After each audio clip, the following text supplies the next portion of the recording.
రోజుల్లో ఇంకొక 3 కోట్ల నుంచి 4 కోట్ల మందికి చేరువయ్యి వాళ్ళలో లోకల్ ఎంప్లాయ్మెంట్ ఎందుకు మన లోకల్గా ఎంప్లాయ్మెంట్ జరగటం లేదు? గత 12 సంవత్సరాల్లో మన ఆంధ్రప్రదేశ్ నుంచి దాదాపుగా 50 లక్షల మంది పట్టభద్రులు ఎందుకు వలస వెళ్ళిపోయారు? మా ఉత్తరాంధ్ర ప్రాంతం నుంచి దాదాపుగా 30 లక్షల మంది ప్రజలు కూడా ఎందుకు వలస వెళ్ళిపోయారు? మనం లోకల్గా ఏ ఎంప్లాయ్మెంట్ చేస్తే మంచిది అనేది ఎంతో వాళ్ళకి చెప్పడం జరిగింది. మీరు కూడా వినే ఉంటారు కదా. సో దీని ద్వారా మనం గవర్నమెంట్ ఏదైతే ఉంటుందో ఆ గవర్నమెంట్ సూచనలు సలహాలు ఇవ్వడం, అలాగే యువతను మేల్కొల్పడం, రైతాంగాన్ని మేల్కొల్పడమే ఈ సదస్సు యొక్క ముఖ్య ఉద్దేశం. ఈరోజు విశాఖపట్నం అలాగే మన ఉత్తరాంధ్రలో ఉన్న తదితర ప్రాంతాల్లో ఉన్న కాలేజ్ అన్నింటిలో చూసాము.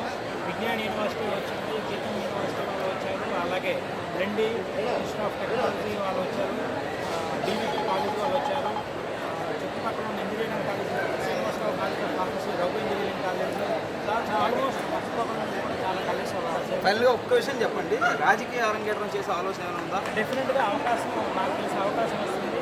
సో లోక్సభకి కంపల్సరీగా వెళ్ళే అవకాశం ఉంటుందా? అంటే విశాఖపట్నం కాన్స్టిట్యున్సీ నుంచి అదే మన ఉత్తరాంధ్రలో ఏ కాన్స్టిట్యూన్సీ అని కావచ్చు. ఏ పార్టీలోకి వెళ్ళే అవకాశం? అది మనం ఒక 1 or 2 వీక్స్